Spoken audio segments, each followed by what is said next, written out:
My next guest here has actually been very interested in my next guest for a while, and I think my next guest has really done a good job of knowing their audience. Great, thank you. Is that working? Is that working? Perfect. And what they did during the last federal election has been pretty amazing. And I'm hoping I can call it up here if it'll actually work. If not, I'm going to have to call it up on my, let me see, I think I'll just do it up this way. Show you a video from their website here, eventually. If I was that chick from The Notebook and I asked you to vote, would you do it? What if I told you I once played Protester number 2 in an episode of Battlestar Galactica? Would you vote then? Battlestar Galactica. I am not Celine Dion. I am not David Usher. This is how we do it, but we are not Howie Mandel. We are not celebrities. But we still hope that you will vote. During the last election, voter turnout was the lowest in Canadian history. We ended up with a prime minister who didn't truly represent us. And he did things that would shock and offend most Canadians. He did some fucked up shit.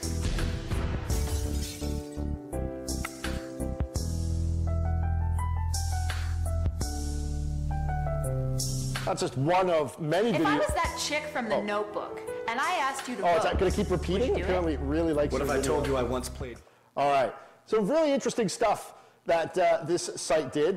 The site was, of course, shitharperdid.com. And we're very happy to have Cameron Reid here. He's a co-founder of that site. He's a digital strategist with Truthful Communications. And he's doing some really cool stuff in Ontario right now with the awesomely named website, thebestontarioelectionwebsite.ca. And I want to invite up to the stage Cameron Reid. Spontaneous applause. Hey, Cameron, thanks for coming, man. Thanks. Cool. Here's your mic. Thank you. Hello, hello, hello. No, it's not working. It's not working? Does it work? Oh, we're doing this.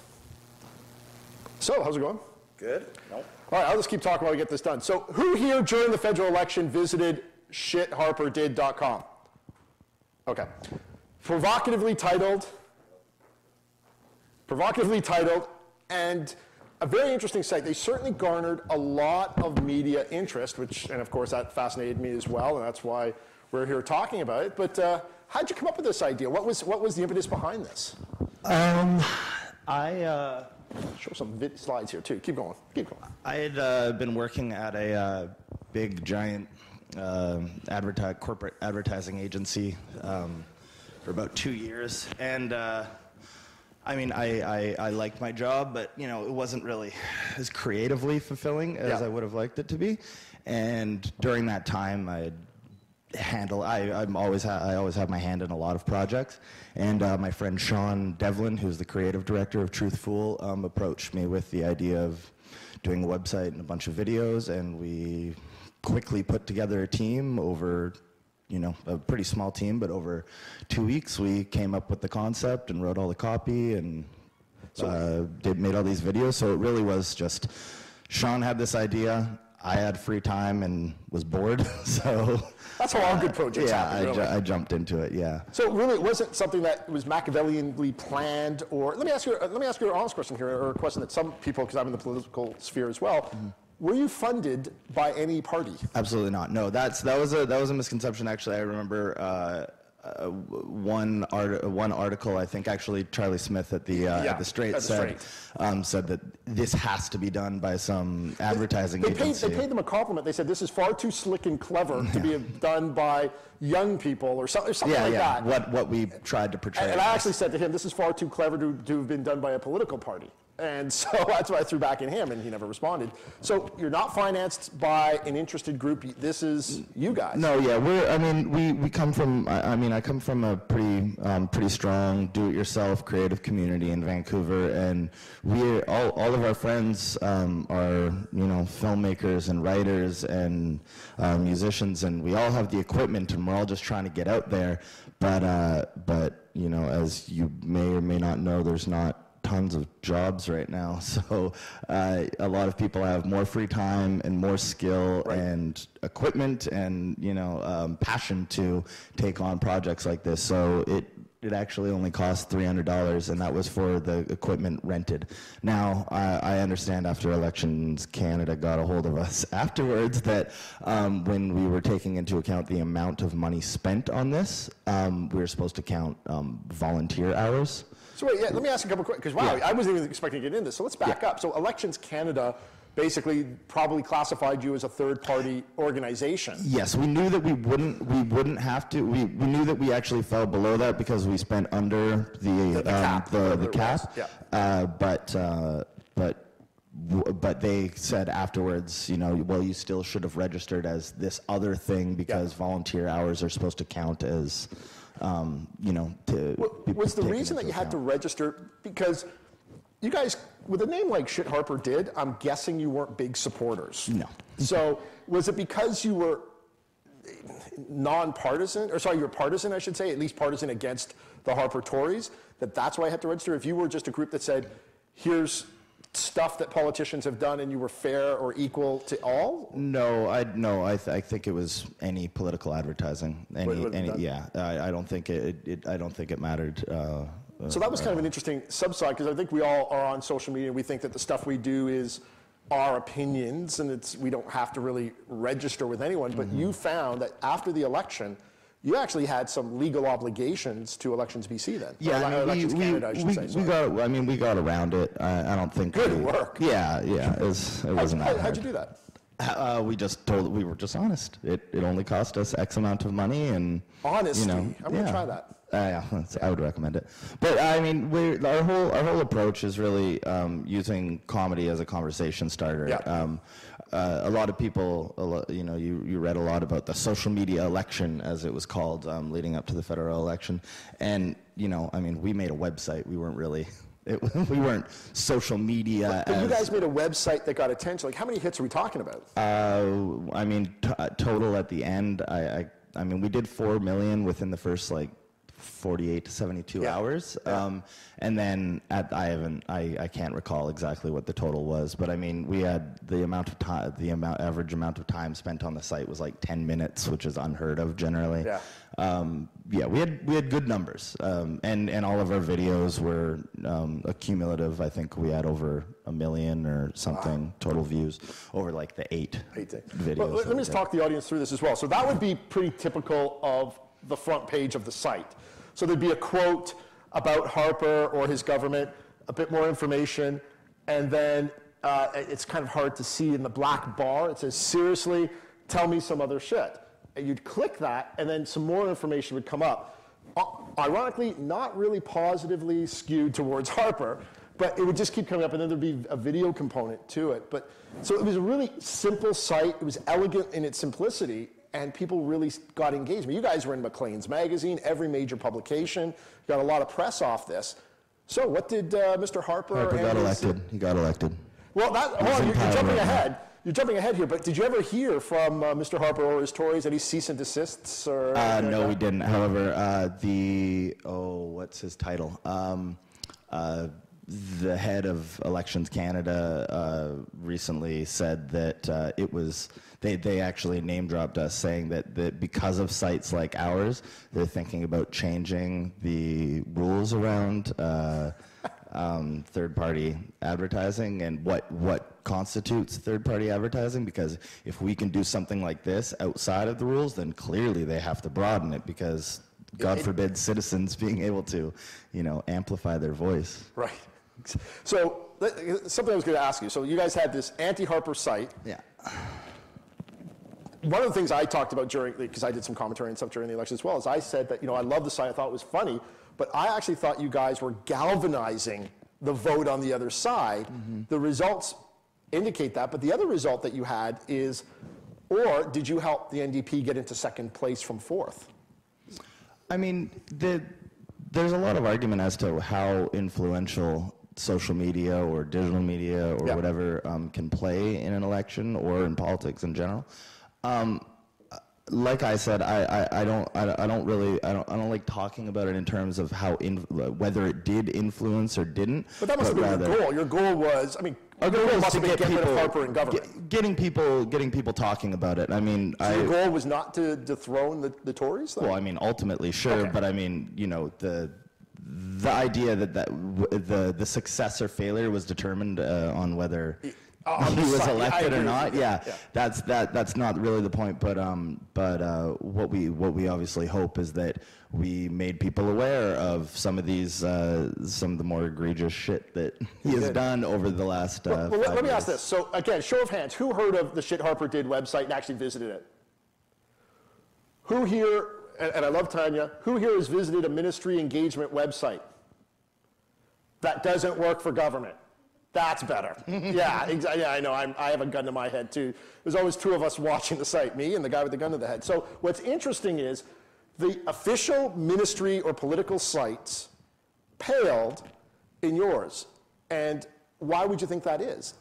I think that we're using a language and a form of communication that people are a little they'll engage with it a bit easier. It's the language of the street, yo. It is the language of the street, yo. I mean, the way that we tried to talk about it was we did kind of a daily show setup where it's Right. we synthesize an issue into, you know, a bit of a talking point, kind of like an advertising tagline, where that can be brought up in a conversation in a bar or in a cafe. Right. It's very difficult for someone to have a, you know, conversation about these complicated issues, you know, in, you know, just a couple minutes in line waiting for coffee or whatever. We were saying earlier, I don't want to make a value judgment on the direction that political engagement or the amount of time that people are spending with newspapers and actually critically discussing them. But we all know that those industries are in decline, Yeah. and for better or worse, we're going to be taking in information in smaller bites, and we're going to have to rely on other people to try to hopefully synthesize things in a meaningful way to give people an opportunity to, you know, have more engage meaningful and so on. conversations. Yeah. Well, let me ask you, with your site, I mean, even the title having a vulgar word in it, and then even in some of the videos, there's some language. Could that have limited your audience in some way, or did that, again, talk to who your constituency were? I mean, I would think that anyone that is, you know, too offended to go to a site called Shit Harper Did, I don't really care. I mean, if they're gonna, Yeah. you know, my grandma left. If that's a decent So page, pass the you know, grandma like, test. yeah. if she- Well, then it's perfectly fine. Yeah. Yeah. Yeah. I mean, we understand that there are limitations to our approach. Yeah. But let's be honest, there's limitations to every approach. We get a lot of people saying, you know, this is not the way that we should be talking about politics, and or, you know, you guys are alienating you know, a group of people.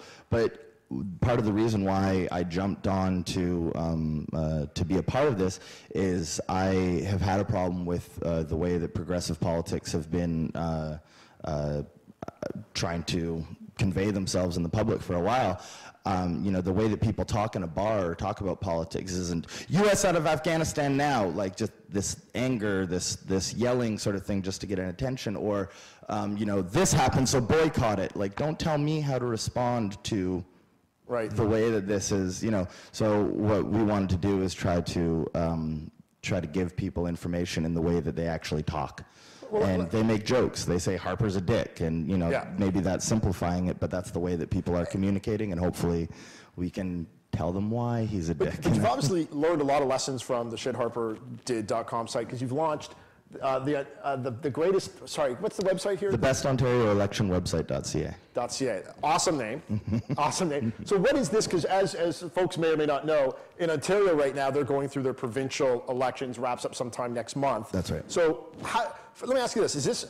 Is this a paid project? No. Now, what happened? So I got to go back a bit. What happened after Shit Harper Did? I was laid off, not because of it. I was just laid off around the same time. Sure. Well, one of our big clients didn't have as much money to put towards our program, Gotcha. so they had to lay off. I was one of many, so I wasn't laid off because of the site.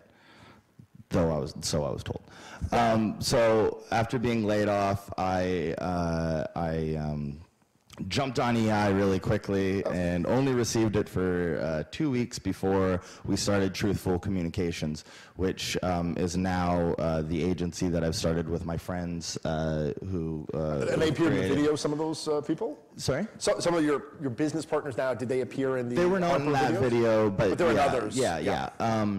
And so there's 3 of us as the main team, and we use our friends as vendors to help edit and film these videos. And we've taken on clients such as Canadian Union of Public Employees. Yeah. We did a big campaign for the asbestos vote that was happening at the UN to add it to the list of banned substances, which also didn't work because Harper blocked that vote. We've done work for Greenpeace. We're helping with Vision Vancouver's re-election right now.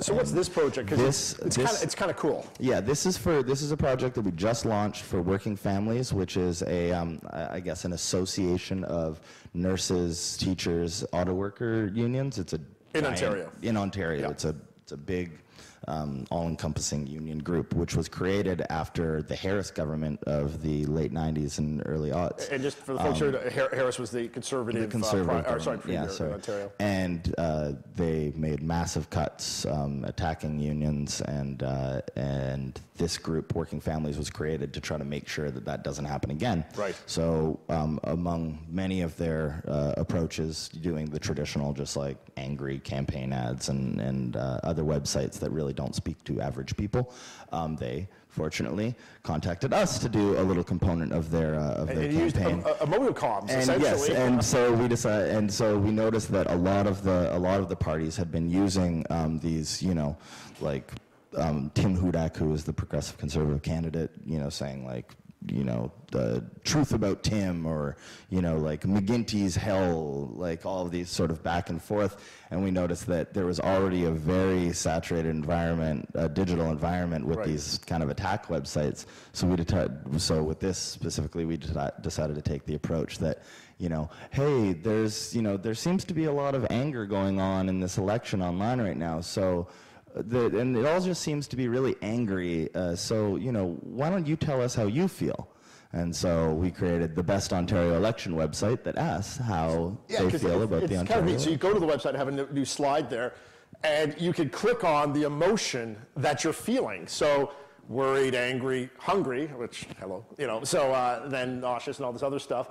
And then I selected, and I did a screen capture here of it, worried. And it basically says, let's see if I can read this. So you click on that. You're feeling worried. Are you the type of parent that can't? So you're messaging essentially back to the person who reads this. You're a parent that camps outside your child's school to be the first in line for parent-teacher night, yada, yada, yada. Links to sites. And then you message further. They've closed 192 schools. You give the reference. And then now you say, how do you feel now? Which then returns back to the beginning, and they can choose another emotion. Part of the joke, obviously, is that we are saying, we know that every voter is a unique individual with a wide range of complex emotions. And so why don't you tell us how you feel about it? And then we only give them 8 options as to how they feel, which obviously they probably feel a little differently. So what's the goal here? This is for Working Families. This is for Working Families. It's to highlight Tim Hudak's voting record and some of the things that he said, and his involvement in the Harris government of the late 90s, which was the government that strongly attacked, firing 6,000 nurses, leaving 10% of Ontarians without health care. And So did the work you did on the Harper site, is that led to a new career for you, that you're going to do humorous, message-oriented political websites? Well, not just websites. It'll grow, but yeah, we see that there's an opportunity in Canada right now. We don't really have a daily show. We don't have a Colbert Report. Yeah. We have Rick Mercer, who's great and everything, but he's, no offense to anyone over 40 or anything, but he's a bit older, and it's hard sometimes for people who are not traditionally comedians or whatever to try to jump into satire. He does rants, which are great, but he doesn't really do satire. So we feel like there's a great opportunity to reach out to a new generation of voters and an existing generation of bored voters who are tired of the same sort of stuff. the angrier sort of messaging. And hopefully we can eke out a bit of a career doing. I treat it as advertising, but in essence it is kind of activism in a way. So I think it certainly is. Yeah. Let me ask any questions for Cameron from our audience here. Not all at once. can yell at me too. It's fine. But what's next then? You're in Ontario. You've done this. You've got municipals coming up. Are you, you're doing some stuff with Vision. You probably can't talk. Yeah, we're doing some stuff with Vision. Just share it with us. Tell us what their plan is. Well, they although I did just find out that that the other party, the MPA, has hired Rob Ford of Toronto's strategy team, which I think we're going to try to have some fun with that. That's a video. What are they, strategic? What are they called? They're like research. Campaign strategy. Yeah, campaign strategy. Yeah. So yeah, we're gonna have some fun with that because Rob Ford's popularity has been plummeting in Toronto. Right. Yeah, that'll be interesting. But I have to say the stuff you're doing is interesting because as we did with a show of hands from our audience, they knew your site that cost $300, and I'm guessing alcohol, and then the government sites which cost I believe it's $1 bajillion, and they're not getting the same sort of focus. So you're on to something, and lots of humor, and it makes it fun, it makes it interesting, and I hope you continue doing this because it makes people who are not politically connected, I think, get a little more connected, and those of us who are digitally savvy just are cheering you on. So keep it going. I hope so. Thank you. Great. Folks, Cameron Reid from shitharperdid.com. We'll have a website for Truthful in the next couple weeks. Our other partners at a big conference at Tides Foundation right now, and hopefully be drumming up some more business. But we'll have a portfolio online where you can see all of this. So Google Truthful Communications in the next couple weeks, and you can follow me at Cameron Reid with 2 E's. There we go. Yeah, thank you. That's awesome. Cameron, good to meet you, man. Thanks. Thanks for coming out. Awesome. So again, I think we've shown the power that you don't have to have millions of dollars behind your project to get the attention of the media. And again, we talked about earlier, connecting social media to traditional media. Cameron and the folks at the Harper site and Truthful, is it Truthful Fool? Truthful Fool really connected that, and I think it's just awesome. So whether you agree with the politics or not, at the end of the day, the connections that he made were pretty awesome.